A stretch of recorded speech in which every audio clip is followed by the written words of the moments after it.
April 7th, 1944. 27 hours. 26,000 feet above Germany.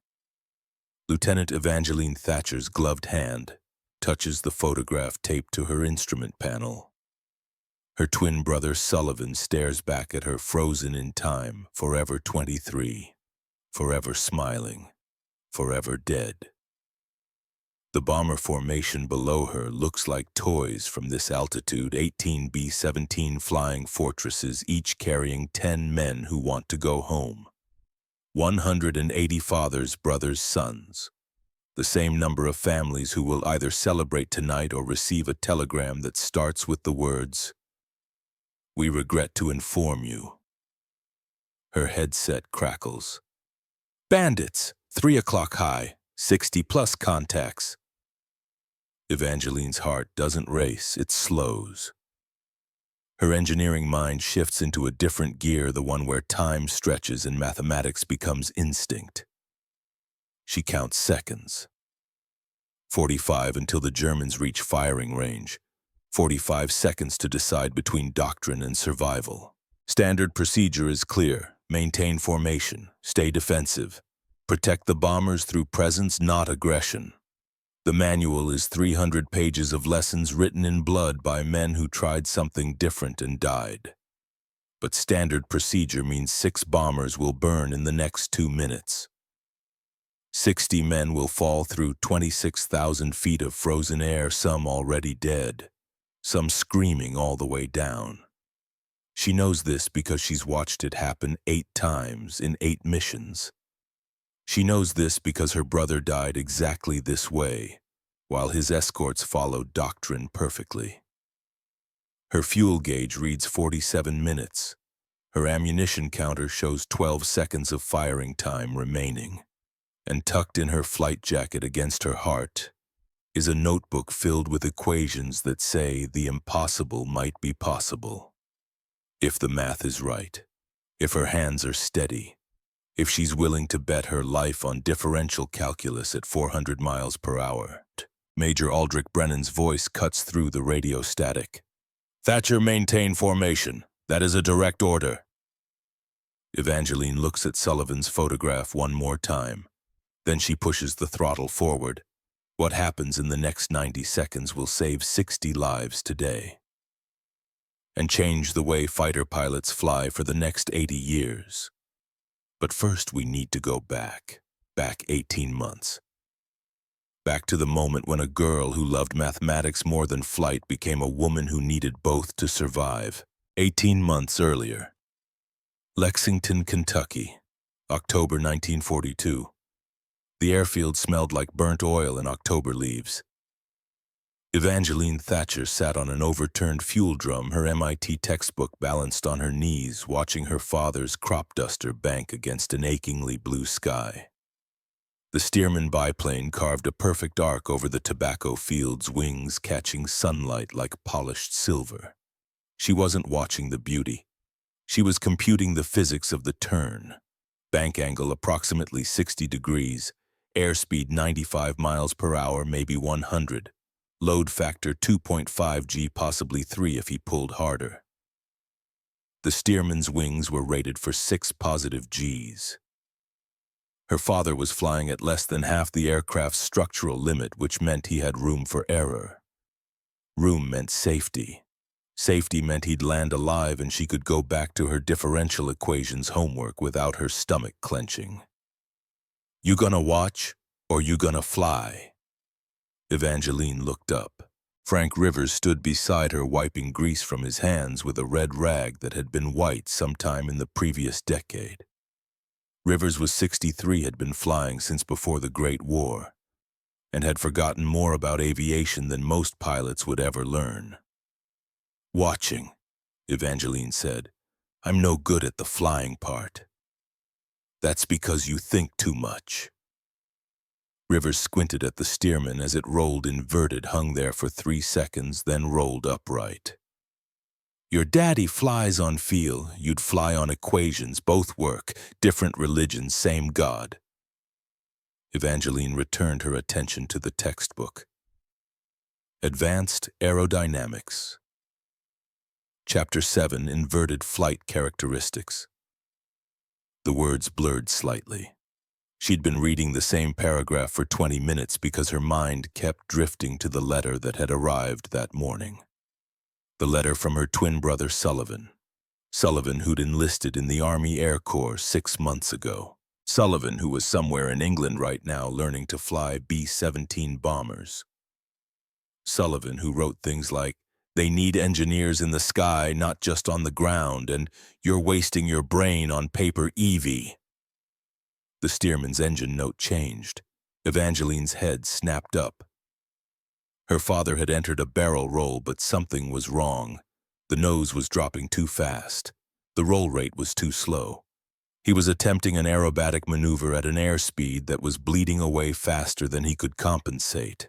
She could see it happening, the precise moment when controlled flight would become an uncontrolled fall. "He's too slow," she said. Rivers was already moving toward the hangar office telephone, but his legs were old and whiskey had made them slower. Evangeline dropped her textbook and ran toward the field boundary, her mind computing descent rates and impact velocities and the exact number of seconds until the steerman stopped being an aircraft and became a ballistic object. 7 seconds. Maybe 8. The steerman departed controlled flight. The left wing stalled first uneven lift distribution, causing rotation around the longitudinal axis. Her father was skilled, but physics didn't care about skill. Physics cared about airspeed and angle of attack and lift coefficients. The plane corkscrewed toward the earth. Evangeline stopped running because running was pointless now. She watched her father fight for control, watched him neutralize the ailerons, apply opposite rudder, push the nose forward to regain airspeed. The steerman was 200 feet above the ground when it finally stopped spinning, 100 feet when it pulled out of the dive, 50 feet when it leveled off. It landed hard. The landing gear absorbed the impact with a protest of stressed metal and compressed oleos. Her father shut down the engine and climbed out, his hands shaking just enough that Evangeline could see it from 50 yards away. Rivers reached him first. Evangeline heard fragments of conversation carried by the October wind. "Too slow entering the roll. Felt wrong, but I was already committed. Lucky you recovered." Her father looked toward Evangeline. Even from a distance, she could see he was trying to decide whether to be embarrassed or defiant. She saved him the trouble by picking up her textbook and walking back to the fuel drum as if nothing had happened. But something had happened. She'd watched physics nearly kill someone she loved, and she'd understood in that moment of perfect clarity that the difference between life and death was often nothing more than understanding the boundaries. Knowing exactly where the edge was, knowing how close you could get without falling off. That night at dinner, her mother mentioned the telegram from Sullivan. Not a telegram. The good kind of mail. A letter. Evangeline read it after washing the dishes, sitting on the porch steps while moths circled the yellow light and her father worked on the steerman's engine in the hangar. "Dear Evie, England is cold and wet and the food is terrible. I've gained 5 pounds anyway because they feed us constantly. I think they believe if Americans are well fed, we won't notice we're being shot at. I'm flying B-17s now. Big, beautiful machines, 10 men per aircraft, 4 engines that sound like God clearing his throat. We practice formation flying, high-altitude navigation, and something they call evasive maneuvers, which is military for trying not to die. Here's what I've learned: bomber crews depend entirely on escort fighters. Little P-51 Mustangs and P-47 Thunderbolts that fly alongside us, keeping the German fighters away. When the escorts do their job, we come home. When they don't, we burn. The problem is this: the escorts are brave, they're skilled, but they fight the same way every time because that's what the manual says, and the Germans have read that manual. They know exactly what our fighters will do, which means they know exactly how to kill us. I was thinking about this last night and I thought about you. About how you assess everything, how you see angles that nobody else notices. How you solved that barn roof problem when Dad's carpenter couldn't figure the load distribution. They need people like you in the sky, Evie. Not just on the ground with slide rules and drafting tables. They need engineers in cockpits. People who understand that flying isn't just instinct and courage. It's physics. And physics can be beaten if you understand it well enough. You're wasting your brain on paper. Come fly. Come help us figure out how to come home. Love always, Sully. Evangeline folded the letter carefully and watched the moths dance around the light bulb. Her brother was asking her to abandon MIT. Abandon her degree, abandon the safe, predictable future of drafting boards and wind tunnels and tenure track positions. He was asking her to go to war. She went inside, kissed her mother goodnight, and lay awake until dawn thinking about tolerances and equations and the exact angle of bank at which a Stearman biplane loses lift and falls out of the sky. December 1943. The telegram arrived on a Tuesday. Evangeline was determining stress loads for a new crop duster wing design when her mother's scream cut through the afternoon quiet. Not a scream of pain, a scream of something breaking that could never be repaired. She knew before she reached the kitchen, knew from the sound, knew from the way time seemed to slow and stretch the same way it did when physics took over. And human preference became irrelevant. Her mother sat at the kitchen table, the telegram clutched in both hands, shaking so hard the paper rattled like leaves. We regret to inform you that your son, First Lieutenant Sullivan Thatcher, was killed in action December 10th, 1943. Schweinfurt, Germany. Stop B-17. Aircraft shot down by enemy fighters. Stop. No survivors. Stop. Evangeline read it 3 times. The words didn't change. She performed an assessment without meaning to. Schweinfurt to the ground, approximately 26,000 feet. Terminal velocity for a human body in freefall, 120 miles per hour, impact force unsurvivable. Then she stopped assessing and started shaking. Her father came home an hour later. He read the telegram once. His face did something Evangeline had never seen before. It folded inward like structural metal under load exceeding its rating. "Where were the escorts?" he said quietly. "Sir." The Western Union boy was still standing in the doorway, unsure if he should leave. "The fighter escorts, the P-51s, where were they when my son was being shot down?" The boy looked terrified. "I don't know, sir. I just deliver the telegrams." Evangeline's father crumpled the yellow paper in his fist. "They weren't good enough. They followed their procedures and their formations and their goddamn manuals, and they weren't good enough to save my son." The funeral was small, Presbyterian service, closed casket because there was no body to put in it. Sullivan was scattered across a German field mixed with 9 other men who'd trusted that the doctrine was sound and the escorts would protect them. Evangeline stood in her black dress and computed how many other families were standing in other cemeteries this same week, burying empty caskets and listening to empty words about valor and sacrifice and the greater good. After the service, after the neighbors had brought their casseroles and their sympathy and their inability to say anything that mattered, Evangeline sat in Sullivan's room. He'd been gone 14 months, first to training, then to England. His room felt frozen in time, waiting for someone who would never return. She opened his desk drawer and found his old notebooks. Math homework from sophomore year, physics notes from junior year, and tucked in the back a folder labeled Ideas. Inside were sketches, aircraft maneuvers drawn in pencil, angles and vectors and notes in the margins. What if escorts didn't just react? Could vertical advantage be countered with lateral acceleration? German tactics exploit predictability, solution become unpredictable. Her twin brother had been thinking about the same problems she thought about. He'd seen the angles. He'd understood that doctrine was just crystallized experience, and experience could be wrong. He'd believed in her enough to write that letter asking her to fly. She'd been too afraid to answer. Evangeline closed the notebook and made a decision that had nothing to do with mathematics and everything to do with the kind of debt that could never be repaid but had to be honored anyway. She would fly. She would learn to fight. And she would solve the problem that had killed her brother or die trying to prove it could be solved. January 1944. The Women Air Force Service Pilots program wasn't looking for engineers.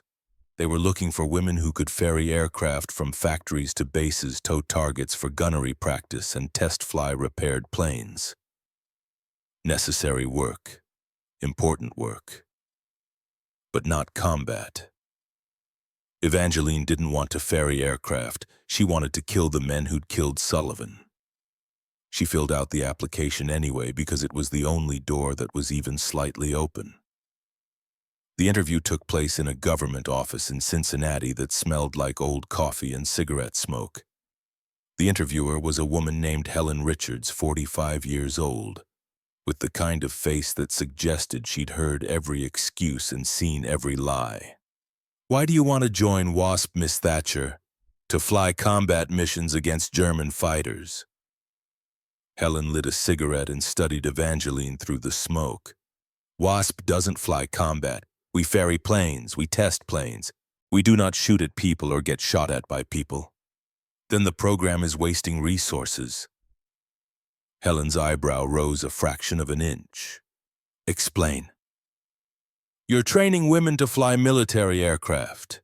You're teaching them navigation formation, flying emergency procedures, everything except how to fight. That's like teaching someone to swim but forbidding them to get wet."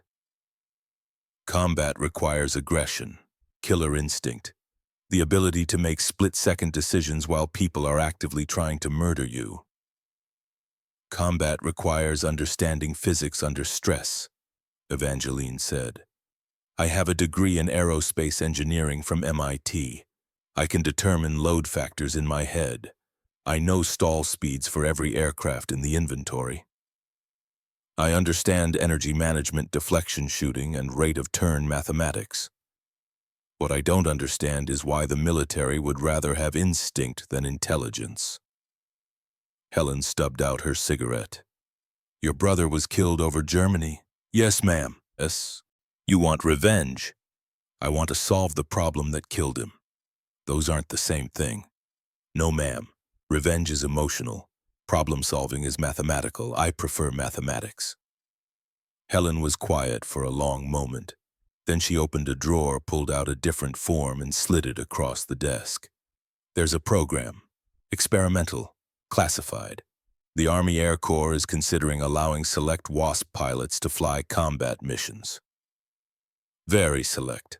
The kind of women who can outfly most men and outthink all of them. It has a 90% washout rate. If you survive training, you'll be assigned to a fighter squadron in England. You'll be the only woman in a group of men who don't want you there. The manual says women lack killer instinct. You'll have to prove that wrong every single day while people are shooting at you." Evangeline took the form. "When do I start?" "You don't. Not until you pass the same tests the men pass. No special treatment. No allowances for gender. You fail one check ride, you're done. You show one moment of hesitation in a simulated combat scenario, you're done. You prove the skeptics right even once you're done." "Understood." Helen lit another cigarette. "Your brother wrote in his last letter home that you see angles other people miss. Is that true?" Evangeline thought about the steerman falling out of the sky. About the exact moment when recovery became impossible. About understanding tolerances precisely enough to live at the edge of them. "Yes, ma'am." "Good. Because the angle between life and death at 400 miles per hour is approximately 2 degrees. The women who can see that angle come home. The ones who can't become statistics." Evangeline signed the form. Signed the March 1944. Debden Airfield, Essex, England. The C-47 transport touched down on a runway that had been a sheep pasture 2 years ago. Evangeline climbed out into English rain and English cold and the smell of aviation fuel that apparently transcended geography. The 361st Fighter Group was housed in Nissen huts that rattled when the wind shifted. The briefing room smelled like wet wool and old coffee. The men stared at her like she was a technical problem they hadn't been trained to solve. Major Aldrich Brennan was 45 years old, had flown P-38 Lightnings in North Africa, and looked like he'd personally seen every way a man could die in a cockpit. He studied Evangeline's file while she stood at attention in his office. MIT Aerospace Engineering, top 5% of your class, ferry pilot rating. Gunnery qualification score higher than 60% of my current pilots. He closed the file. Why are you here, Lieutenant? To fly combat missions, sir. I have 32 pilots. 31 of them are men who've trained together for 18 months. They trust each other. They know each other's voices on the radio. They know who's reliable and who freezes and who'll break formation to chase glory. He leaned back in his chair. You're an unknown variable in an equation that kills people when it doesn't balance. I understand, sir. Do you? Because I lost my daughter 3 years ago. Factory explosion. She was 8 years old. I know what it's like to lose someone you love. I know what it's like to want someone to blame. And I know what it's like to watch people turn their grief into recklessness and get themselves killed. Evangeline met his eyes. My brother died because escort fighters followed doctrine perfectly. The Germans anticipated every move because the manual is predictable. I'm not here for revenge, sir. I'm here because the doctrine is incomplete. Brennan was quiet for a moment. Then he stood and walked to the window that overlooked the flight line. You fly like you're solving equations. I've read your training reports. Perfect technique, perfect procedures, 0 mistakes. Yes, sir. That'll get you killed. Sir. He turned to face her. Combat isn't a math test, it's chaos. The aircraft doesn't perform to specifications when it's been damaged. The enemy doesn't follow the playbook. Your wingman panics, your radio fails, your guns jam, and you have 3 seconds to make a decision that determines whether you live or die. I understand that mathematics doesn't account for every variable, sir. But you believe it accounts for enough variables to give you an edge. Yes, sir. Brennan smiled, but it wasn't a happy smile. It was the smile of someone who'd seen this movie before and knew how it ended. My daughter's name was Emily. She wanted to be an engineer. She was building bridges out of popsicle sticks the week before she died, determining load distributions with equations she learned from me. He picked up Evangeline's file again. You remind me of her. Brilliant mind, absolute confidence that intelligence can solve any problem. And that's what worries me, because intelligence didn't save Emily, and it might not save you. I'm not looking to be saved, sir. I'm looking to solve a problem. What problem? Why escorts following doctrine still lose bombers? Why German fighters can predict our tactics? Why we're dying at predictable rates despite having better aircraft? Brennan nodded slowly. You think the doctrine is wrong. I think the doctrine is incomplete. It works until it doesn't, and when it doesn't, people like my brother die. And you believe you can complete it. I believe someone needs to try, sir. Brennan was quiet for a long moment. Then he opened his desk drawer and pulled out a photograph, a little girl with dark hair and his eyes holding a model airplane. Emily believed people who questioned authority were troublemakers. I told her that people who ask good questions are scientists, and science is how we survive.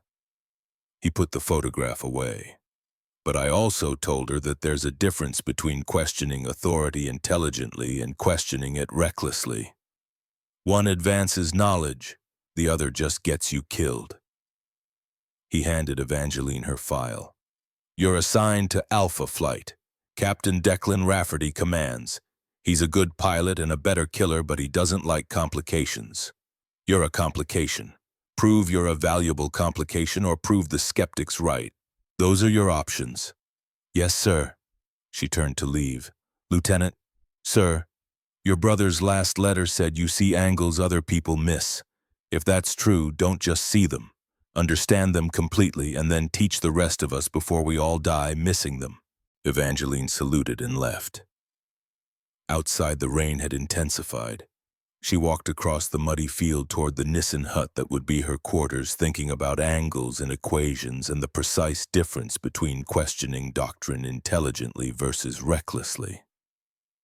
She was still thinking about it when Captain Declan Rafferty intercepted her outside the mess hall.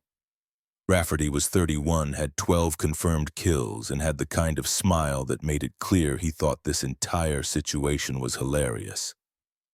"So you're the princess," he said. "Lieutenant Thatcher, sir." "Right. Thatcher. The girl who thinks she can fly with the men." "I don't think I can, sir.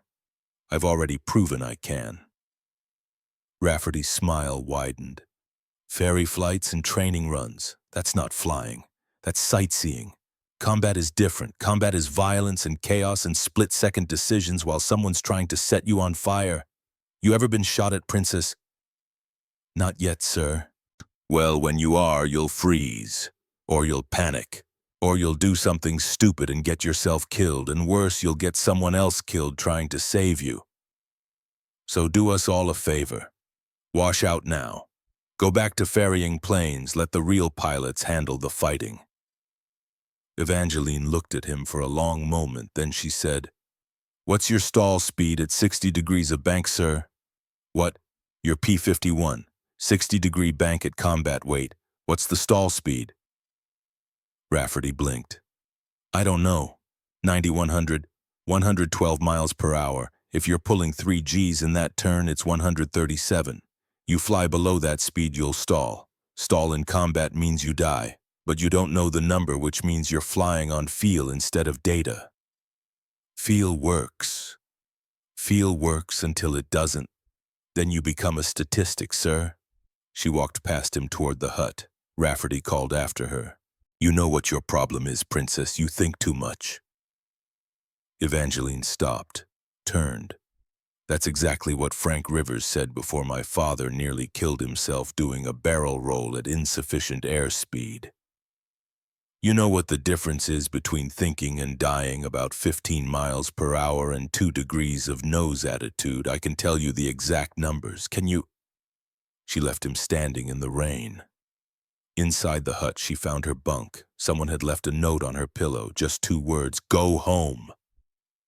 Evangeline crumpled the note, tossed it in the trash, and pulled out her notebook, the one where she'd been sketching ideas, maneuvers that weren't in the manual, angles that nobody taught because nobody believed they were possible.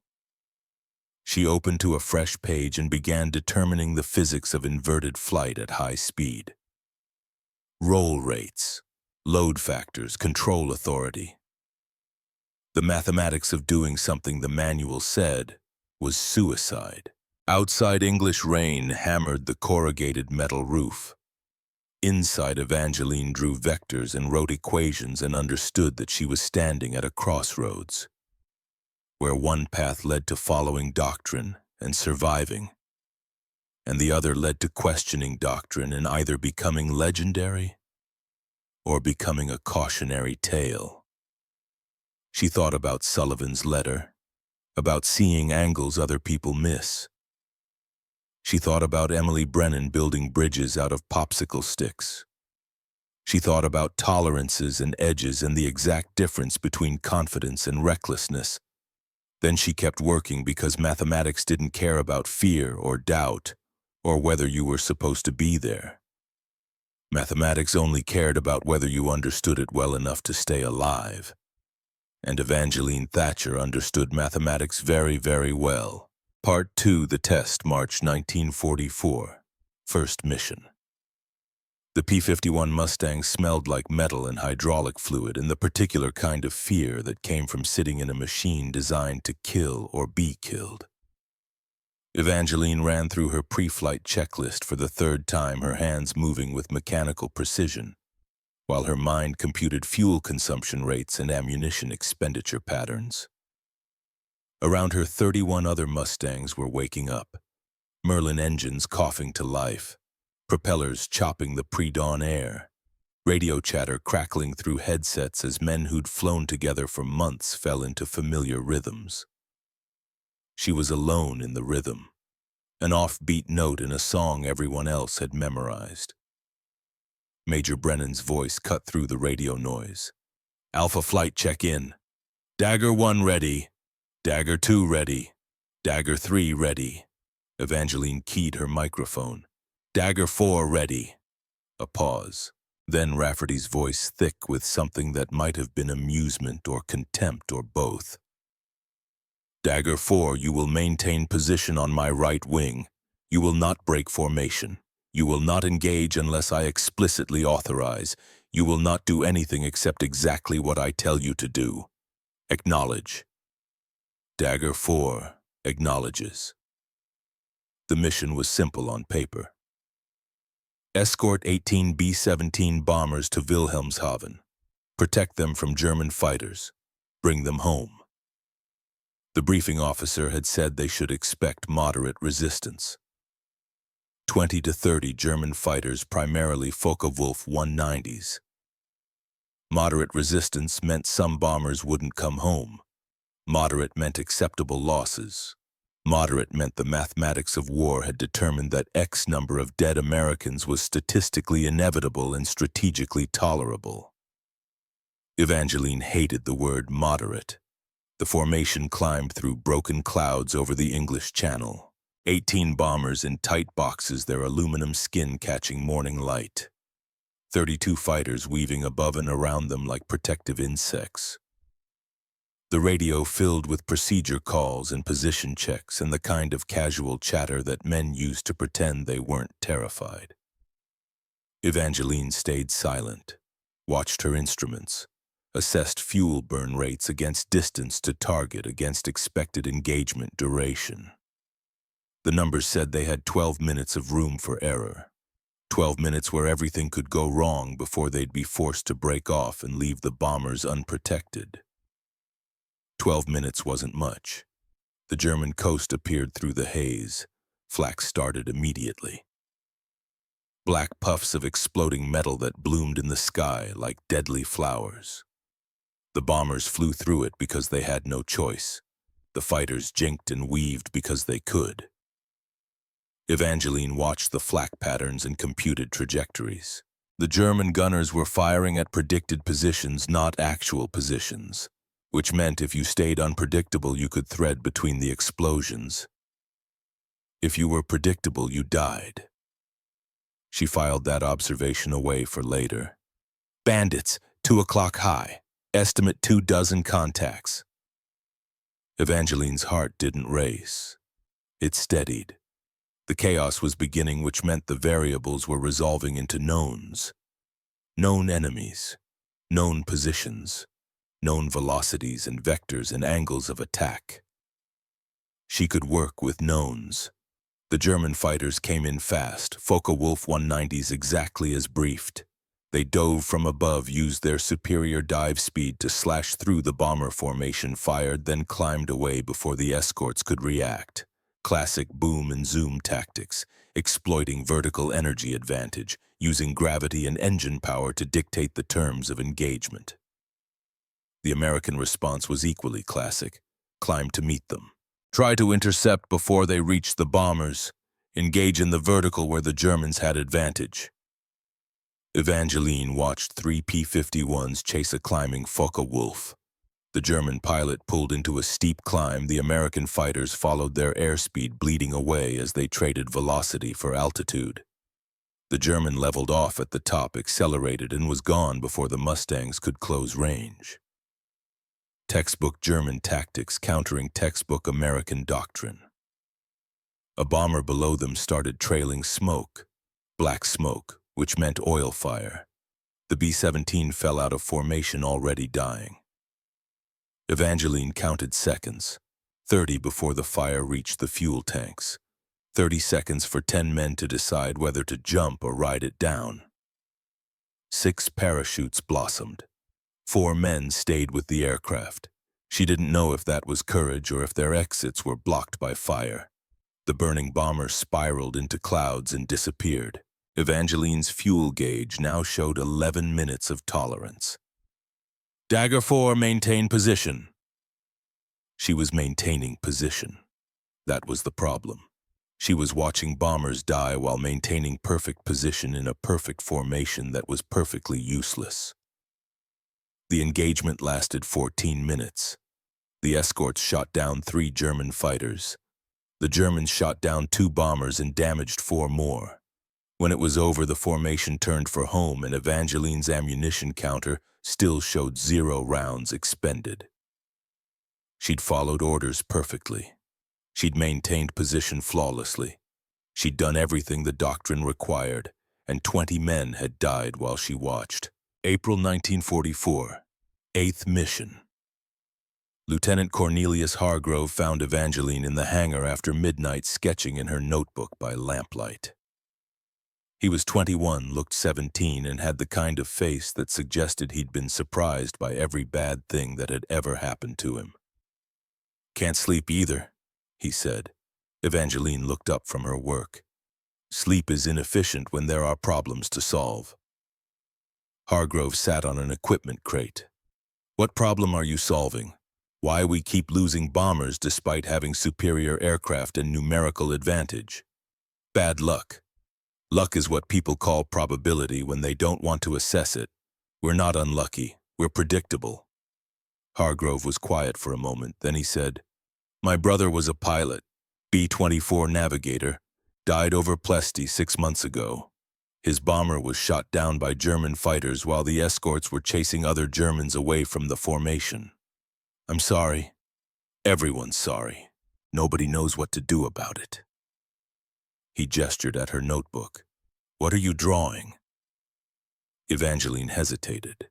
Then she turned the notebook so he could see. Vector diagrams, force determinations. A sketch of a P-51 in an inverted position, nose dropping through the horizon, rolling upright into a diving turn. "It's a maneuver," she said. "Theoretical. The manual says never invert in combat because you lose lift and bleed energy. But the manual assumes you're trying to maintain altitude while inverted. What if you're not? What if you use gravity to assist instead of fighting it?" Hargrove studied the sketch. You'd fall out of the sky. You'd descend rapidly in a controlled manner while changing your attack vector unpredictably. If you enter at sufficient airspeed and roll through the proper arc, you preserve energy while transitioning to a position the enemy doesn't anticipate. And if you don't enter at sufficient airspeed, you depart controlled flight, enter an inverted spin, and die. That's a narrow window. Approximately 15 miles per hour and 3 degrees of roll rate. Narrow but definable. Hargrove looked at her with something that might have been admiration or concern. "You're serious about this?" "I'm serious about not watching bombers burn while following doctrine that doesn't work. Rafferty would never authorize it." "I know. Major Brennan would ground you if he knew you were even considering it." "I know that too." Hargrove stood to leave. Then he turned back. "My brother's last letter said the escorts were good men doing their best with bad tactics. He said what they needed was someone who thought different, someone who'd question the manual." He paused. "Be careful. The manual exists because a lot of people died figuring out what doesn't work." "I understand. But some of those people died because nobody questioned whether there was a better way." After Hargrove left, Evangeline returned to her work. She was mapping the exact boundaries. The precise limits between possible and suicidal, between innovation and recklessness. The numbers said it could work. The manual said it was forbidden. Her brother's voice in her memory said the manual had gotten him killed. She kept working. January 1944. Discovery. Major Brennan found Evangeline at 22,000 feet on a crisp winter morning. She was practicing alone, which was permitted. She was practicing inverted roles, which was not. His voice crackled through her headset. "Dagger 4, what the hell are you doing?" Evangeline rolled upright, her heart suddenly hammering in a way that combat had never made it hammer. "Practicing unusual attitude recoveries, sir. That's not a recovery. That's you flying upside down for 6 seconds at 170 miles per hour. Explain." There was no point in lying to someone who'd flown P-38s in combat. Brennan knew exactly what he'd seen. "I'm testing a theoretical maneuver, sir." "Does this theoretical maneuver have a name?" "Not yet, sir." "Does it have authorization?" "No, sir." Silence on the radio, then, "Land immediately, my office, 10 minutes. Evangeline's P-51 touched down with the kind of precision that came from being absolutely certain you were about to be court-martialed. She walked to Brennan's office, rehearsing explanations that all sounded like excuses. Brennan was standing at his window when she entered. He didn't turn around. "How long have you been practicing this?" 3 months, sir." "How many times?" 47 successful executions, 3 aborted attempts when entry conditions weren't optimal. Now he turned. His face was unreadable. "Define optimal entry conditions." "Minimum airspeed 165 miles per hour, maximum bank angle during roll 75 degrees, sustained roll rate 45 degrees per second minimum. If any parameter falls outside those bounds, the maneuver becomes unstable. And if it becomes unstable, inverted spin, structural overstress during recovery attempt, fatal outcome in approximately 4 seconds. Brennan sat down heavily. "You're betting your life on a 4-second window." "I'm working within a 4-second window. It's different." "No, Lieutenant, it's not." He was quiet for a long moment, staring at something on his desk she couldn't see. When he spoke again, his voice was different, harder. "France, 1918. I was 22 years old and absolutely certain I'd discovered a brilliant new maneuver. A rolling scissors at low altitude that would let me outmaneuver German Fokkers." He looked at her directly. "I had a wingman, Captain James Morrison, my best friend, the man who trusted me enough to try my brilliant new maneuver during a fight. What happened? He entered the roll 3 miles per hour too slow. The Sopwith snapped inverted. He was at 500 feet, not enough altitude to recover. He went straight into the ground while I watched." Brennan's hands were steady, but his voice wasn't. "I've spent 26 years living with that. Knowing my innovation killed my best friend. Knowing I was so convinced my mathematics were correct that I didn't account for the difference between theory and execution under combat stress. Sir, I'm not. You are exactly doing that." His voice was sharp now. "You're so convinced your equations are right that you're willing to bet your life on them. But here's what you're not assessing. If you try this in combat and fail, you don't just prove you were wrong. You prove every man who said women don't belong in fighters was right. You set the program back 10 years. You kill the opportunity for every woman who comes after you." Evangeline stood at attention, her mind racing through responses and finding none that weren't just sophisticated versions of, "But my math is right." Brennan's voice softened slightly. "I'm not telling you the maneuver won't work. I'm telling you that you haven't assessed all the costs. Morrison's wife had a 2-year-old daughter. I had to tell her that her husband died testing my theory. I still see her face sometimes, 26 years later." "What would you have me do, sir?" "I'd have you remember that mathematics describes physics, but it doesn't account for consequences. Your maneuver might work, it might save lives, it might change how we fight. But if it fails, it destroys more than just you." He stood and walked to the window again. "You're grounded from solo practice flights for 30 days. You will not attempt this maneuver. You will not discuss this maneuver. You will fly your assigned missions by the book. That's an order." "Yes, sir." "Dismissed." Evangeline saluted and turned to leave. "Lieutenant?" "Sir?" Your mathematics are probably correct, the physics likely work, but there's a difference between proving something can be done and proving it should be done. Figure out which one you're trying to prove before you kill yourself demonstrating it. Outside, the winter air bit through her flight jacket. Evangeline walked to her quarters thinking about Morrison and his 2-year-old daughter and the difference between theory and execution and the weight of consequences that equations never captured. That night, she opened Sullivan's old notebook again. The one with his sketches and his questions and his belief that she could solve problems other people missed. On the last page, he'd written something she'd never noticed before. Being right isn't enough. You have to be right at the right time in the right way for the right reasons. Otherwise, you're just smart and dead.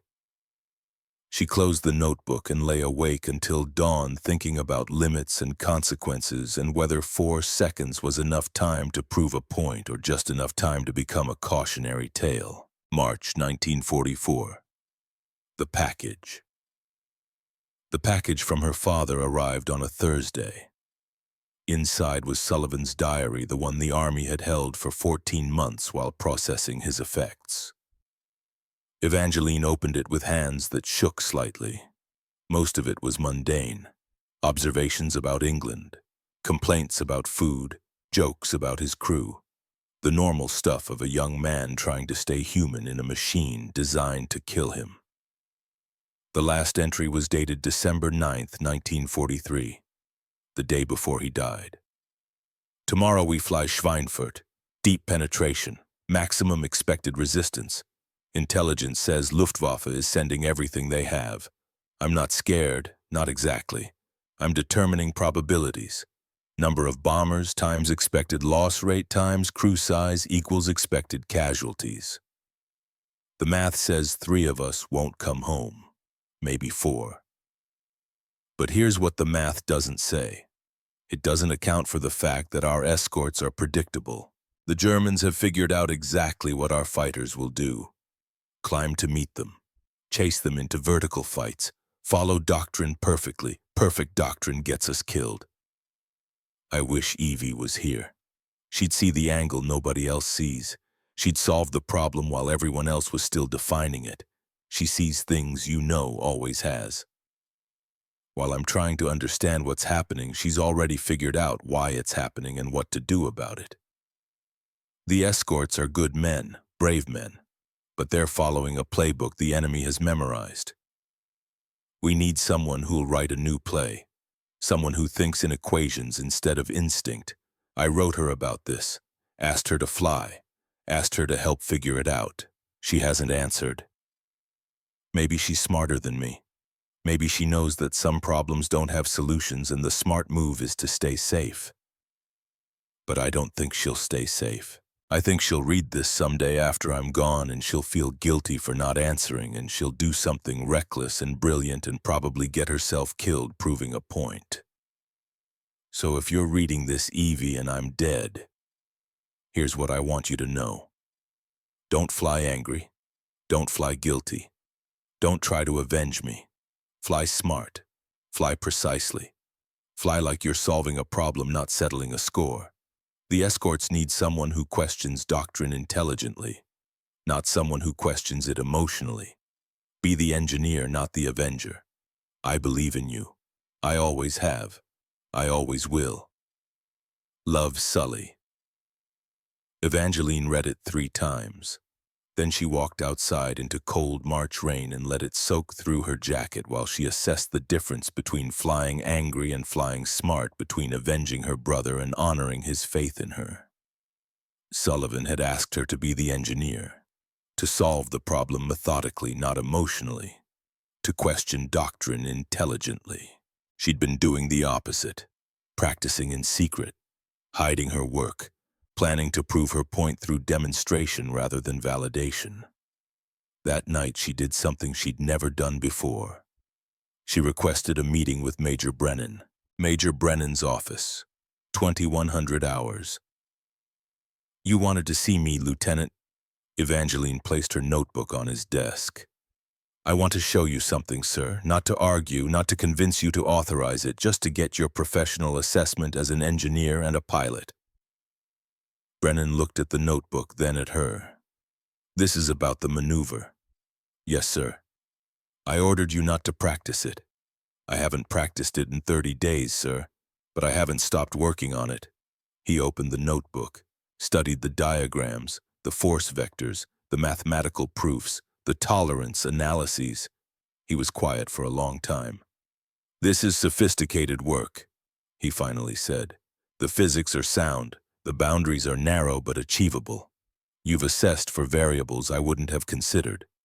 Thank you, sir. But you're still missing something. What?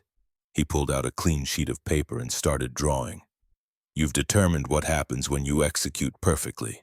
You haven't determined what happens when someone else tries to execute and gets it wrong. You haven't assessed the human factors, stress, fear, target fixation, the difference between performing a maneuver at altitude with no one shooting at you versus performing it in combat with tracers coming through your canopy. He sketched a scenario. German fighter above you. You execute your reversal, works perfectly. You get the kill. But your wingman sees you do it, thinks he can do it too, enters the maneuver too slow because he's focused on the enemy instead of his airspeed. What happens?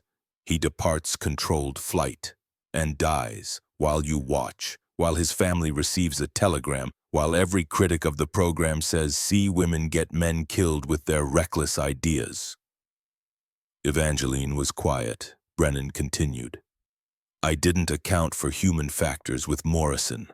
I assessed the physics. I didn't assess the pressure, the fear, the split-second decision-making under stress, the difference between me flying the maneuver carefully and him flying it while someone was trying to kill him. So the maneuver is too dangerous to teach. No, the maneuver is too dangerous to teach badly.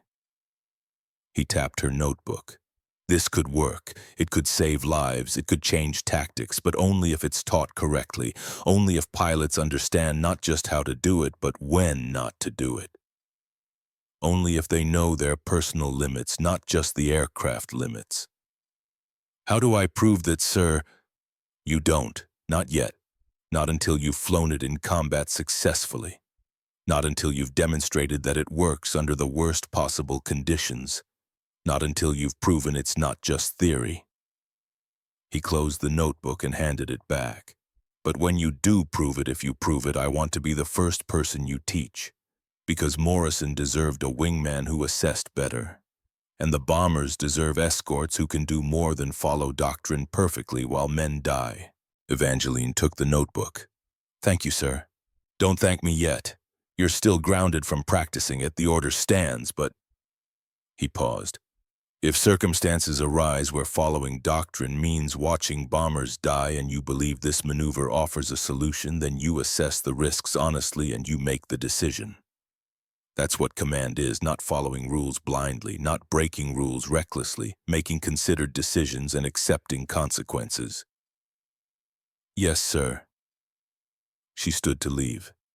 Lieutenant, your brother's diary, the last entry, what did it say? It said to fly smart, not angry, to be the engineer, not the avenger. Brennan nodded slowly. He knew you well. Honor that. Not with revenge, with precision. April 6, 1944. Intelligence briefing. The briefing room was packed. Every pilot in the squadron plus intelligence officers plus support staff. The wall map showed a red line stretching from England to Berlin and back. The deepest penetration yet. The intelligence officer was a captain named Wilson. He gestured at the map. Gentlemen, and Lieutenant Thatcher. He nodded toward Evangeline. Tomorrow's mission is 800 aircraft, the largest daylight raid of the war. We're hitting ball-bearing plants in Berlin. Expected opposition is heavy, very heavy. He pinned photos to the board. German fighters, Focke-Wulf 190s, Messerschmitt 109s. Intelligence indicates Luftwaffe is concentrating forces. We're looking at 200-plus German fighters. They'll attack in waves, high-altitude slashing attacks, classic boom and zoom. Rafferty raised his hand. What's the escort plan? Staggered coverage. You'll have P-47s initially, then P-51 groups taking over deeper into Germany. Your squadron draws high cover for the final approach. 18 B-17s in your box. Evangeline's mind started processing. 200 German fighters, 800 Allied aircraft, expected loss rates, statistical probabilities. The numbers said 20 to 30 bombers wouldn't come home, maybe more. Wilson continued. One more thing. Intelligence has identified the German commander leading the defense. Hauptmann Werner Kohler. 47 confirmed kills. He's one of their best. And according to intercepted radio traffic, he's specifically requested permission to engage. Wilson looked directly at Evangeline. He's hunting for the American woman pilot. You're a propaganda target, Lieutenant. If he gets you, it's a major victory for German morale. The room went quiet. Brennan spoke. Thatcher, you're authorized to decline this mission. No prejudice. No questions. Evangeline thought about Sullivan, about his belief that she could solve the problem, about flying smart versus flying angry. I'll fly, sir.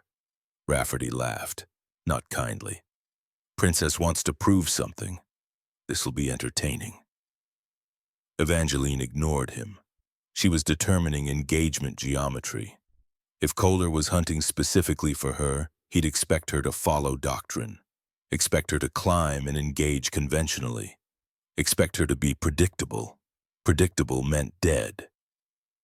That night, she sat in her quarters reviewing the maneuver work one final time, Sullivan's voice in her memory. Fly smart, fly precisely, fly like you're solving a problem, not settling a score. Tomorrow she'd find out if 4 seconds was enough time to change doctrine, or just enough time to prove the skeptics right. Lieutenant Hargrove found her at midnight. Can't sleep. Working. What are the numbers saying? Evangeline looked at him. Young face, scared eyes, brother dead, same as her. The numbers say if I follow doctrine tomorrow, bombers die. If I try something different, I might die. But the bombers might live. That's not much of a choice. No, but it's the only one I have. Hargrove sat down. If you try your maneuver tomorrow and it works, teach me. I want to learn. It's dangerous. So is watching bombers burn while doing nothing. After he left, Evangeline tried to sleep. Outside, English rain hammered the Nissen hut roof. Tomorrow over Germany, everything would resolve into known variables or fatal ones. Tomorrow she'd find out if mathematics was enough to survive when someone was actively trying to kill you. Tomorrow the equation would balance or it wouldn't, and one way or another she'd have her answer. April 7, 1944, 06:45 hours, final briefing. The operations officer's voice cut through cigarette smoke and nervous energy. Expected time over target 10:30 hours. Weather clear skies, unlimited visibility, which means the Germans will see us coming from 50 miles away. Evangeline studied the mission profile on the wall map. The red line stretched like a surgical incision across occupied Europe. 800 aircraft, 18 bombers in her assigned box. 180 men whose survival depended on mathematics playing out correctly at 400 miles per hour. Major Brennan stood at the back of the room, his eyes finding hers across the crowd of pilots. He gave the smallest nod. Not encouragement, just acknowledgement. You made your choice. Now live with the consequences. Rafferty was grinning. Princess gets her chance to prove herself. Try not to embarrass us too badly when you freeze up. Evangeline didn't respond. She was determining fuel loads against mission duration, against expected combat time. The numbers gave her 47 minutes of tolerance. 47 minutes where everything could break down before they'd be forced to abandon the bombers and run for home on fumes. The briefing ended. Pilots filed out into pre-dawn darkness.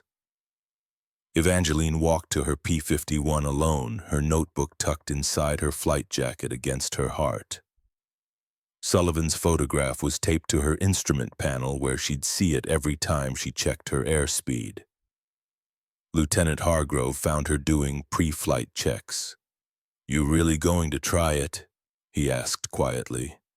"If the situation demands it." "How will you know when the situation demands it? When following doctrine means watching men die." Hargrove was quiet for a moment. Then he said, "My brother's crew was 10 men, good men. They died because the escorts followed the manual perfectly. Sometimes perfect isn't good enough." "No," Evangeline said. "Sometimes it's not." 08:47 hours, wheels up. 32 Mustangs clawed into English sky. The bombers were already airborne, their formations tightening as they climbed toward mission altitude. Evangeline slid into position on Rafferty's right wing, her aircraft tucked precisely where doctrine required. The channel passed beneath them. Gray water, white cliffs, then occupied France, scarred with bomb craters and the geometry of war. Rafferty's voice crackled through the radio.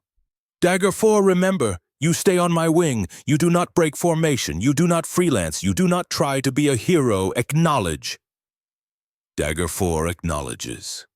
But her mind was already running scenarios, attack vectors, energy states, the precise mathematics of converting altitude into velocity into killing power. She wasn't planning to disobey. She was planning for the moment when obedience became complicity in preventable death. 0921 hours, German coast. The flak started immediately. Black flowers blooming at 24,000 feet. The bombers held formation and flew through it because they had no choice. Men were dying in those steel boxes, killed by mathematics they couldn't see or assess or avoid. Evangeline watched the flak patterns and understood. The German gunners were leading the formation, firing at predicted positions. Which meant if you broke the prediction, you lived. If you stayed predictable, you became statistics. Bandits 3 o'clock high. Estimate 60 contacts. Evangeline's pulse steadied. The chaos was resolving into knowns. 64 German fighters, Hauptmann Kohler's entire wing.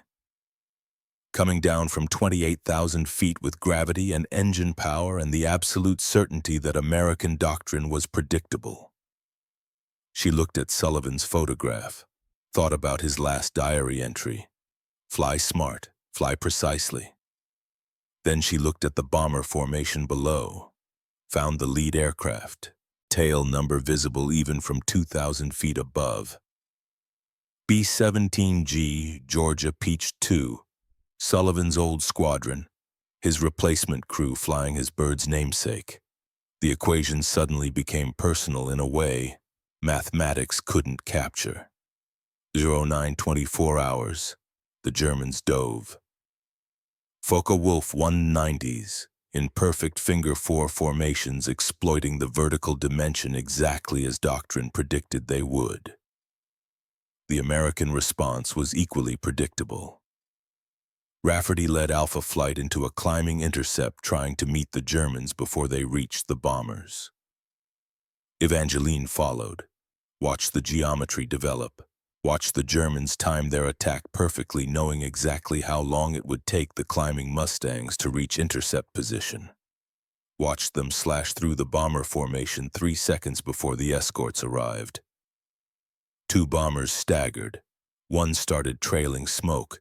The Germans climbed away using their dive speed to convert back into altitude, resetting the equation for another attack. Standard tactics, textbook execution, completely ineffective.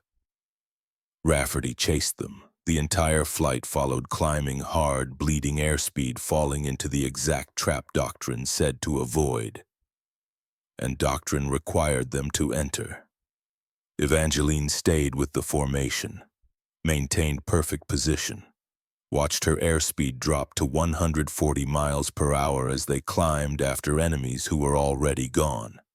Below them, alone and unprotected, the bombers flew toward their target. Bandits 2 o'clock high, second wave inbound, more Germans, a different Staffel timing their attack. For exactly this moment, when the escorts were out of position, too slow, too high, too committed to the first engagement. Evangeline ran the numbers. Time for Rafferty's flight to reverse and dive back to the bombers, 45 seconds. Time for the Germans to reach firing position, 30 seconds, 15 seconds. That's how long the bombers would be undefended. 15 seconds where doctrine said maintain formation and mathematics said men would die. 09:26 hours. She made the decision without conscious thought. Pure assessment, pure engineering. Evangeline broke formation. Rafferty's voice exploded through the radio. Dagger 4, return to position. That is a direct order. She didn't respond. She was already diving firewall throttle, her P-51 accelerating toward the German formation with the kind of velocity that came from trading altitude for speed and caution for commitment. Major Brennan's voice from 40 miles away. Thatcher, what are you doing? Still, she didn't answer. Words were wasted time. She had 30 seconds to solve an equation that had been killing bomber crews for 2 years. Behind her, she heard Hargrove's voice. I'm with her. Hargrove, get back in formation. No, sir, not this time. 2 P-51s versus a German Staffel. The numbers said they'd die. The numbers also said the bombers would live. Sometimes mathematics required sacrifice. 09:27 hours. The lead German fighter saw her coming. She recognized the aircraft markings from intelligence photos. Hauptmann Werner Kohler himself, 47 kills, hunting specifically for her, getting exactly what he wanted. Kohler's aircraft pulled up into a zoom climb, classic, textbook, converting his dive speed into altitude, forcing her to follow into vertical combat where the Focke-Wulf's power-to-weight ratio gave him advantage. Evangeline followed. Let him think she was doing exactly what doctrine demanded. Climbed hard. Let her airspeed bleed. Let him believe she was predictable. 190 miles per hour. 170. 165. The buffet started. The gentle shaking that said the wing was approaching its critical angle of attack. 5 miles per hour from stall. From the edge where flight became falling. Kohler leveled off above her, confident, waiting for her to stall or reverse or do something predictable. She did something else. Evangeline rolled inverted, smoothly, precisely, exactly 73 degrees of bank at exactly 166 miles per hour with exactly 47 degrees per second of roll rate. Every parameter inside the envelope she'd determined 300 times. The P-51 transitioned to inverted flight. The world flipped. Sky below, earth above, her harness straining, blood pooling toward her head, the Merlin engine snarling as negative G-forces tried to starve it of oil. But she wasn't looping, wasn't completing a roll. She was doing something the manual said was suicide. She held the inverted attitude, let gravity pull the nose down through the horizon. No elevator input, just physics. Pure, beautiful, inevitable physics. The nose dropped. Airspeed increased. 170, 180, 190. At 45 degrees, nose low, she rolled upright, smooth, controlled. The G-forces pressing her into the seat. 6.8 Gs sustained. Vision graying at the edges, but her hands knew what to do because she'd determined this moment 300 times. The rollout put her inside Kohler's turn radius, a position he couldn't have predicted because it violated every assumption about how American fighters engaged. She'd changed the geometry mid-maneuver, compressed his decision time to 0. Kohler tried to brake. Too late. Evangeline's gun sight settled on his aircraft center mass. She fired. 2.1 seconds. The 50s hammered. Tracers walked across the Focke-Wulf's wing route, metal shredded, fuel ignited. Kohler's fighter came apart, pieces spinning, fire trailing, a man ejecting his parachute blossoming white against blue sky. The combat had lasted 11 seconds. Behind her, Hargrove's voice, What the hell was that? No time to answer. Second German fighter diving on her. She extended using her speed advantage, turned hard, pulled 7 Gs. The P-51 protested but held together. Hargrove engaged the second German. Called, "I'm trying the maneuver," and Neil, "Wait, too late." She watched Hargrove attempt the inverted transition. Watched him enter too slow, maybe 145 miles per hour, 20 miles per hour below minimum tolerance. His P-51 snapped, violent roll, inverted spin, negative Gs slamming him against his harness, the aircraft tumbling. Neil neutralized controls, stopped fighting it. She didn't know if he heard, didn't know if he could hear over the sound of his aircraft trying to kill him. 7,000 feet, 6,000, 5,000. He recovered at 4,000 feet, barely, his aircraft shuddering, control surfaces damaged, hydraulic fluid streaming. "I'm hit," he said, voice shaking. "No, not hit. I broke it. I broke my own plane. Can you make it home?" "I think so, maybe." "Christ, Evie. I'm sorry. I thought I could." "Shut up and fly. Get home. We'll talk later." The rest of the German formation scattered, the attack broken. Below them, the bomber formation continued toward target, unscathed. All 18 bombers, 180 men still breathing. Evangeline's fuel gauge showed 8 minutes of tolerance. Brennan's voice on the radio. Controlled. Dangerous. "Thatcher. Hargrove. Return to base immediately. Do not engage further. Acknowledge." Dagger 4 acknowledges. Dagger 3 acknowledges. The flight home took 43 minutes.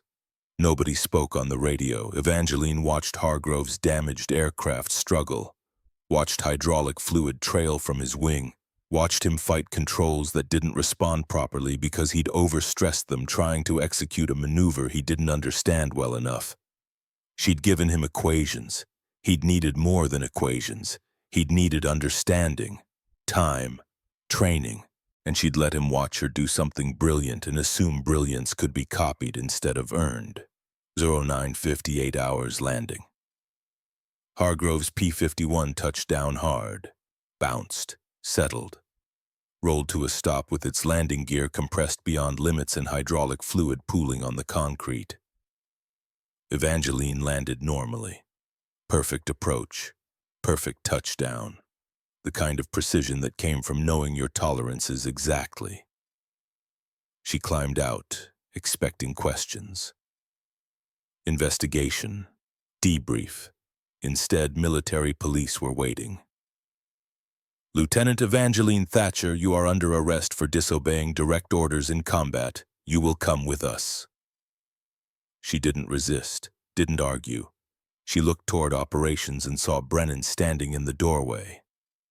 His face was stone. No anger, no sympathy. Just the absolute neutrality of someone who'd warned you about consequences and was now watching you face them. Behind him, Rafferty was grinning. "Told you the princess would screw up. Got her wingman killed and herself court-martialed. Outstanding work." But Hargrove wasn't dead. He was climbing out of his damaged aircraft, walking, limping. Medics were rushing toward him, but he waved them off. The MPs escorted Evangeline to a holding room. No handcuffs, just 2 sergeants who looked uncomfortable guarding a woman who'd just saved 18 bombers. She sat in the holding room for 3 hours before anyone spoke to her. April 10th, 1944. Court-martial proceedings. The hearing room smelled like old wood and legal certainty. Colonel Thaddeus Crane presided. He was 61, had flown in the previous war, and looked like he'd personally written half the regulations Evangeline had violated. "Lieutenant Thatcher, you are charged with willful disobedience of direct orders during combat operations. How do you plead?" "Guilty, sir." Crane's eyebrow rose slightly. "You're not contesting the charge?" "No, sir. I broke formation. I disobeyed Captain Rafferty's explicit order. The facts aren't in dispute." "Then this should be brief. The penalty for disobeying direct orders in combat is court-martial with possible sentence up to and including execution. Do you understand the severity?" "Yes, sir." Crane looked almost disappointed that she wasn't going to make this difficult. Very well. Prosecution, present your case. The prosecuting officer stood. Captain Wallace. Sharp uniform, sharper eyes. Sir, the facts are clear. Lieutenant Thatcher broke formation during combat. She ignored direct orders from her flight leader. She endangered her wingman by demonstrating an unauthorized maneuver that Lieutenant Hargrove attempted to replicate, resulting in severe damage to his aircraft and serious injury to himself. Evangeline's head snapped up. Serious injury. Wallace smiled thinly. Lieutenant Hargrove sustained spinal compression fractures during his recovery from the maneuver Lieutenant Thatcher performed. Medical examination reveals he'll never fully recover. He's being medically discharged. He'll walk with assistance for the rest of his life. The room tilted slightly. Evangeline gripped the table edge. Hargrove, paralyzed, because he'd watched her do something extraordinary and believed he could do it too without understanding the limits. Wallace continued. If Lieutenant Thatcher were male, this hearing would last 10 minutes and the sentence would be execution. But because she's female and because this program is politically sensitive, we're being asked to consider extenuating circumstances. His voice dripped contempt. I submit there are no extenuating circumstances. She violated orders. She endangered her unit. She crippled another pilot with her recklessness. Gender is irrelevant to military discipline. Crane nodded slowly. Lieutenant Thatcher, do you wish to present a defense? Evangeline thought about Hargrove, about Morrison, about Sullivan, about the difference between being right and being responsible. No, sir. The prosecution's facts are correct. I broke orders. Lieutenant Hargrove was injured attempting to replicate my actions. I accept responsibility. You're not going to argue that you saved bombers. Saving bombers doesn't excuse disobedience, sir.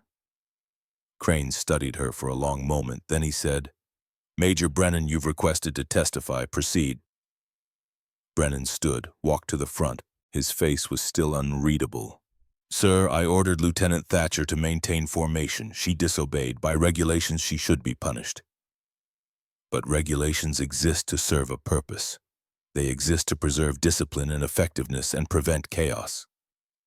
Your point, Major. My point is that sometimes regulations achieve the opposite. Lieutenant Thatcher's actions were insubordinate. They were also correct. She identified a tactical situation where doctrine was inadequate. She applied an innovative solution. She saved 18 bombers, 180 men. Wallace objected. Innovation doesn't excuse insubordination if we allow... Captain. Brennan's voice was hard now. I understand the cost of innovation. I lost someone I trusted to an untested theory. I know what that feels like. But I also understand the cost of refusing to evolve. How many crews die because we're predictable? Crane leaned forward. Are you defending her actions, Major? I'm saying her actions violated the letter of regulations while achieving the spirit of our mission. We're not here to follow rules, we're here to win a war. Sometimes those goals align, sometimes they don't. That's a dangerous philosophy. Yes, sir, it is, but so is the philosophy that following rules perfectly while men die is acceptable. The room was silent. Then the door opened. A full colonel entered, stars on his shoulders. Everyone in the room stood immediately. Colonel Vandenberg, Crane said. We weren't expecting. I apologize for the interruption. Vandenberg's voice carried the kind of authority that came from making decisions that killed thousands of people and sleeping anyway. But I've reviewed Lieutenant Thatcher's gun camera footage.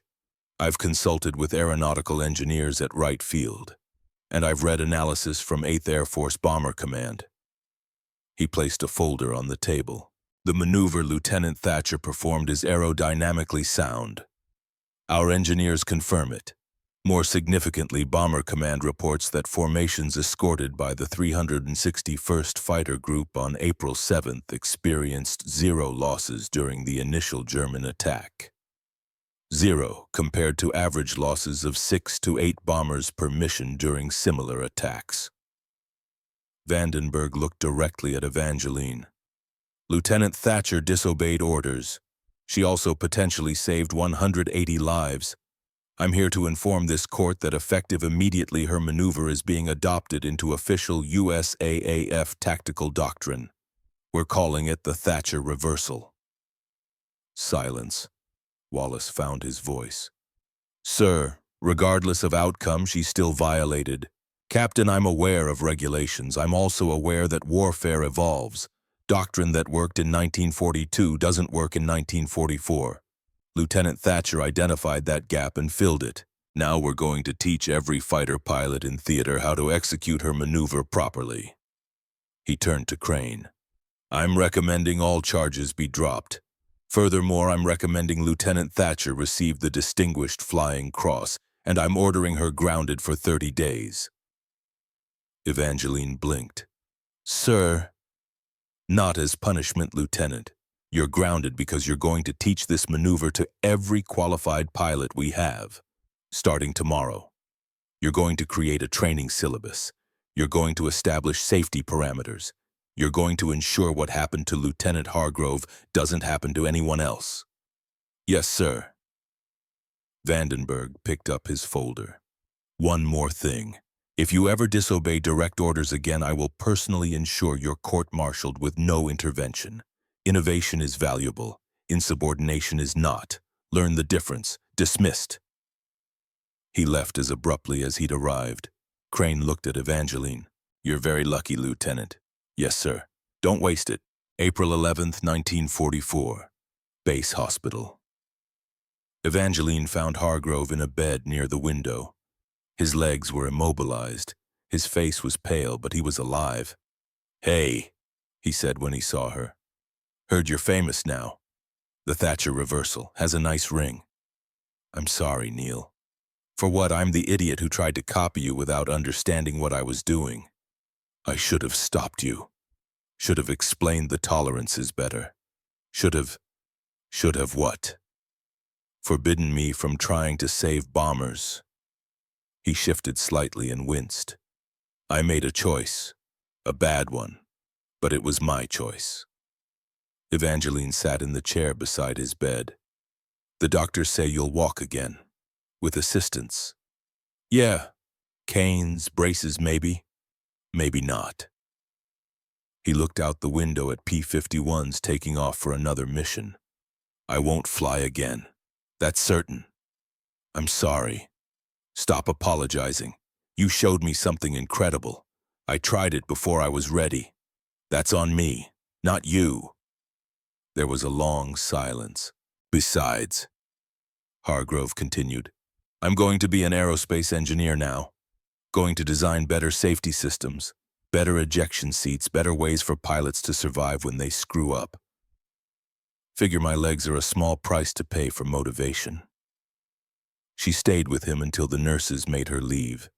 Walked out into spring sunshine thinking about Morrison and Hargrove and the cost of innovation measured in bodies that didn't quite die but never fully recovered. April 12, 1944. Unexpected visitor. Evangeline was reviewing training plans when someone knocked on her door. She opened it to find Captain Rafferty standing there. No smirk, no mockery.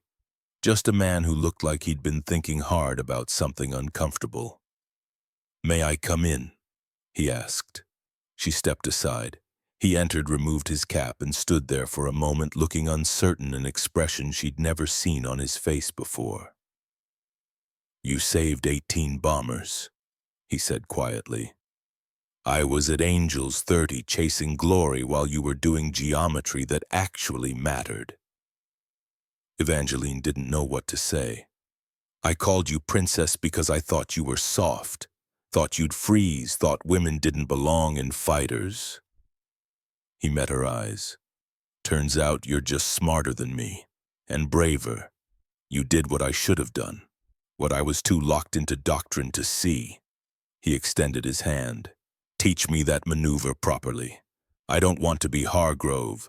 I want to understand it the way you do. She shook his hand. It requires mathematics, not aggression. Then I'll learn mathematics, whatever it takes. He paused at the door. One more thing. I was wrong about you, dead wrong, and I'm sorry.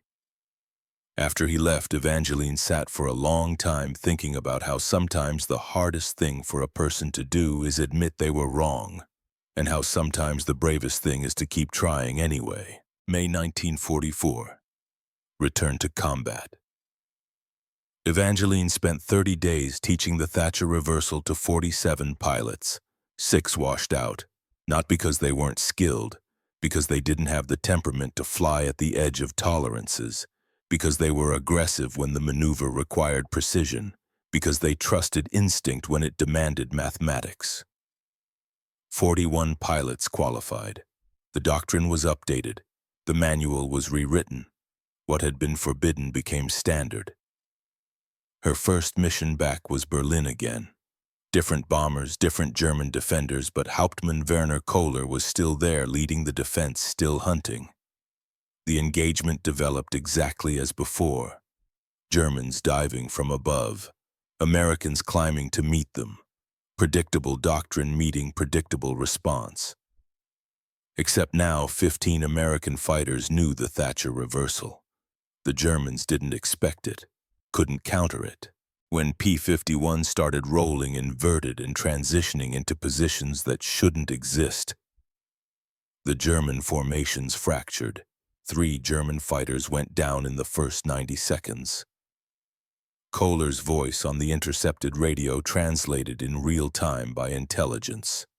They're using the woman's maneuver. All flights break engagement. Reform at Angels 30. But some German fighters didn't break fast enough. 2 more fell.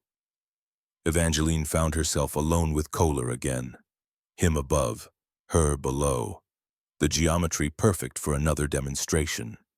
But she didn't use the reversal. Instead, she executed a traditional scissors maneuver. Old doctrine. Textbook response.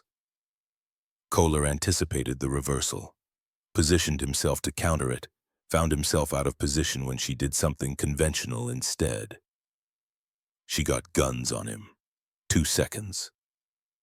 His aircraft shuddered as rounds punched through the tail section. Not lethal, not catastrophic, but enough. Kohler's Focke-Wulf streamed coolant. He broke off and dove for home. Evangeline could have pursued, could have finished it, could have added one of Germany's best aces to her kill count. She let him go. Her radio crackled. Brennan's voice. Dagger 4, why didn't you engage?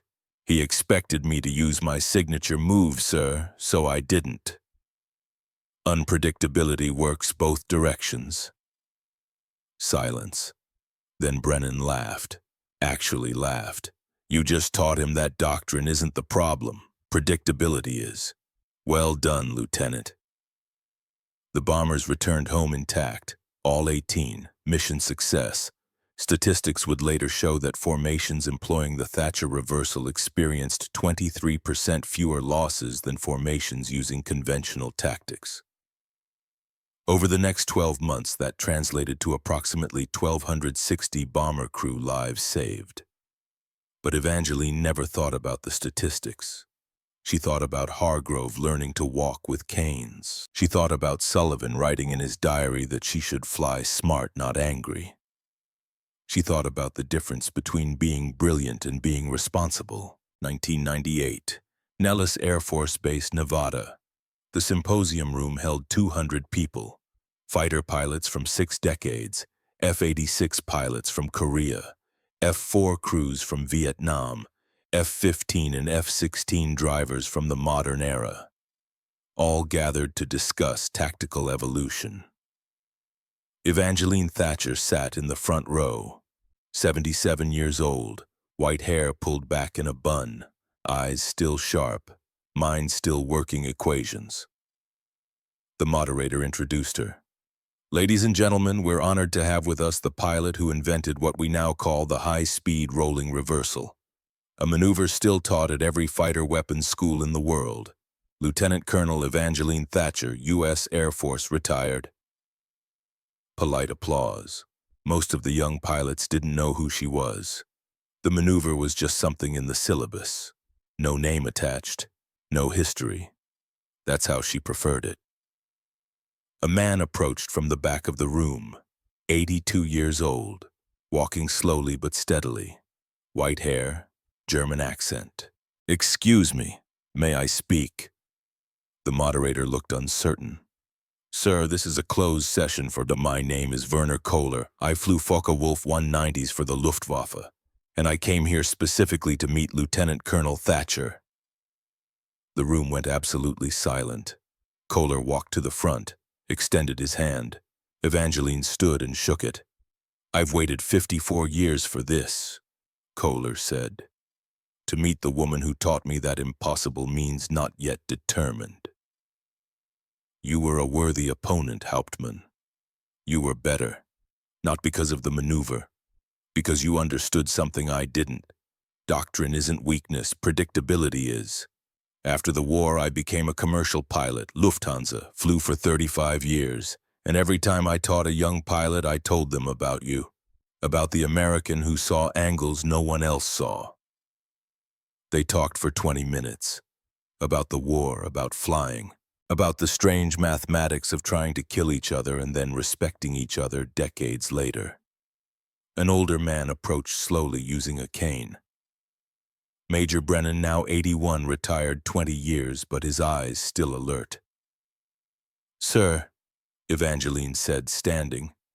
"Emily would be 82 if she'd lived," Brennan said quietly.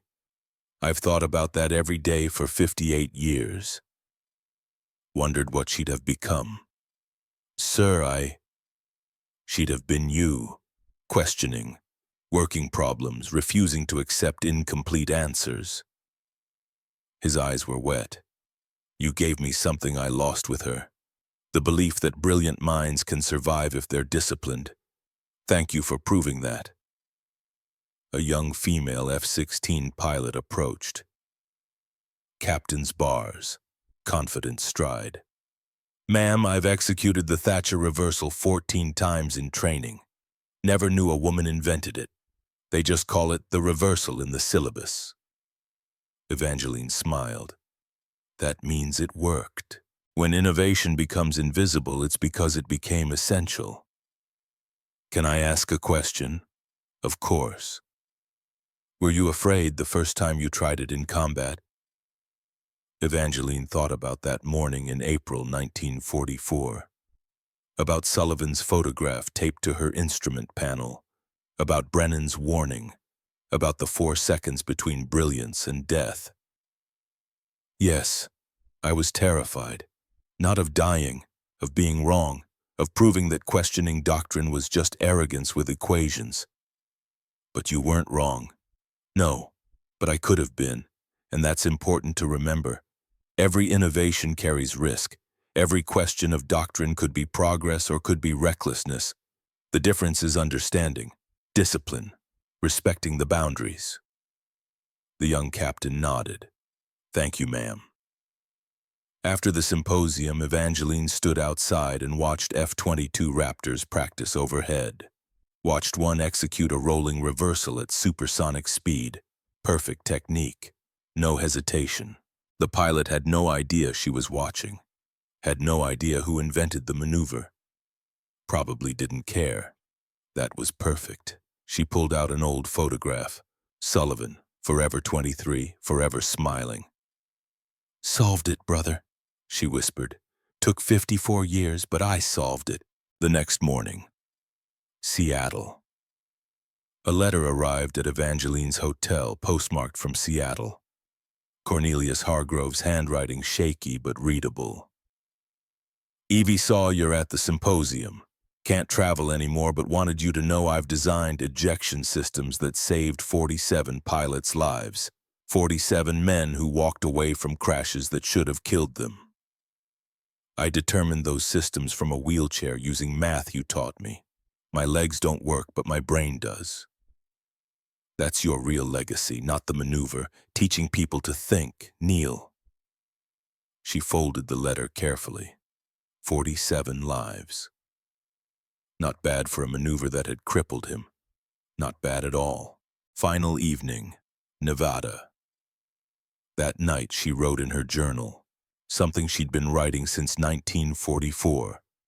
The Thatcher reversal saved approximately 1,260 bomber crew lives between 1944 and 1945. It's been taught to every American fighter pilot since. It's been adapted for jets, for supersonic speeds, for modern combat. But the maneuver itself isn't the legacy. The legacy is proving that questioning doctrine intelligently with mathematics, with respect for consequences, with understanding of boundaries isn't rebellion. It's evolution. I spent 54 years teaching that difference. Not just the maneuver, the thinking behind it, the mathematics of survival, the ethics of innovation. Some people will remember my name. Most won't. That's fine. The sky belongs to those who understand it, not those who are remembered for understanding it. I see Sullivan sometimes, in young pilots who ask good questions, in engineers who work problems instead of guess, in anyone who looks at doctrine and asks, is there a better way, while respecting why the doctrine exists. That's the real legacy. Not a maneuver, a mindset. Fly smart. Fly precisely. Be the engineer, not the avenger. Always. She closed the journal and looked at the photograph one more time. Then she turned off the light and slept dreamlessly for the first time in 54 years. Outside, F-22s continued their eternal practice. Rolling inverted, transitioning through impossible angles, converting mathematics into survival. The pilots didn't know her name, but they flew her equations, and that Evangeline Thatcher understood was the highest honor possible, to change the rules so completely that no one remembers there were ever different rules. To solve a problem so thoroughly that the solution becomes invisible. To prove that questioning authority when backed by mathematics and respect for consequences isn't rebellion. It's evolution. And evolution doesn't need credit, it just needs to work.